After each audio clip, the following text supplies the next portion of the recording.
Welcome to our study. Friends, आज का topic है करंट से रिलेटेड भारत नेपाल संबंधों में उभरती चुनौतियाँ। आइए देखते हैं क्या है और ये क्यों चर्चा में है। आइए कुछ इम्पोर्टेंट पॉइंट देख लेते हैं। नेपाल सरकार ने अपने देश का नया राजनीतिक नक्शा जारी किया है। नए नक्शे में लिपुलेख कालापानी नेपाल की सीमा में प्रदर्शित है। भारत में नेपाल सरकार के नए नक्शे पर जताई है नाराज़गी। नेपाल ने दिया सुगौली की संधि का हवाला। चीन के बढ़ते प्रभाव के रूप में देखे जा रहा है नेपाल का रवैया। भारत नेपाल संबंधों की पृष्ठभूमि आइए देखते हैं।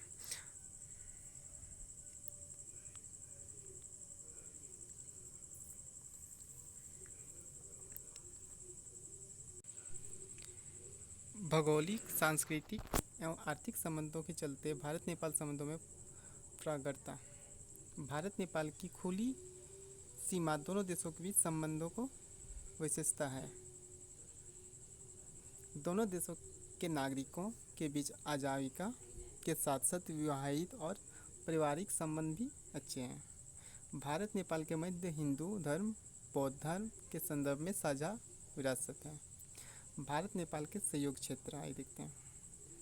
नेपाल को अन्य देशों के साथ व्यापार करने के लिए भारत मुहैया कराता है प्रागम सुविधा।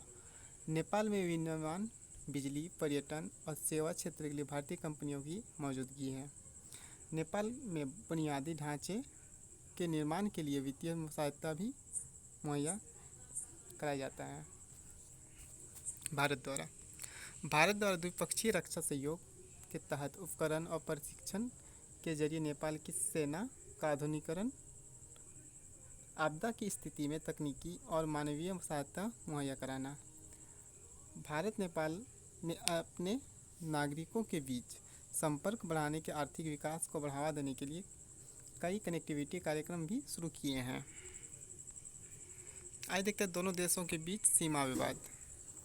कैलाश मानसरोवर तीर्थ स्थल को जोड़ने वाली 80 किलोमीटर लिंक रोड लिपुलेख दर्रा कालापानी के पास पश्चिम में स्थित भारत और नेपाल के बीच विवादित सीमा क्षेत्र है।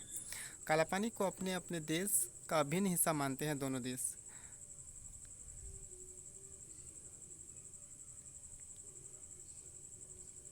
नेपाल का नया मानचित्र 1816 में हुई सुगौली संधि के आधार पर तैयार किया गया है।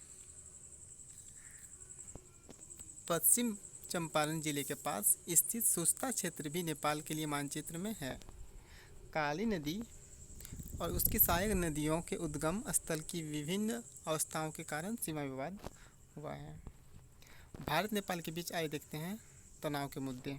2015 में नेपाली संविधान अस्तित्व में आने के पर भारत की असानुरूप प्रतिक्रिया नहीं मिलने से संबंधों में ऊंची कड़ाहट।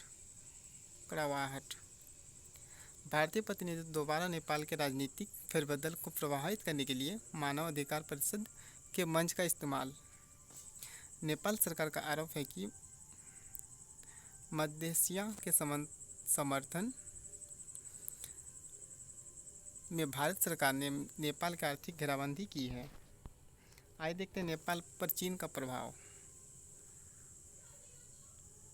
दक्षिण एशिया में लगातार बढ़ रहा चीन का प्रभाव। चीन भारी निवेश कर नेपाल की बुनियादी ढांचा जैसे सड़क, बिजली आदि योजनाओं पर काम कर रहा है।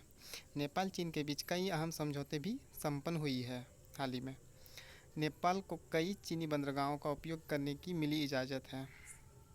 नेपाल की कई स्कूलों में चीनी भाषा जैसे मंदारिन को पढ़ाने अनिवार्य कर दिया है। तो फ्रेंड्स, ये पॉइंट्स आप लोग को अच्छा लगे तो लाइक कीजिएगा, चैनल को जरूर सब्सक्राइब कीजिएगा।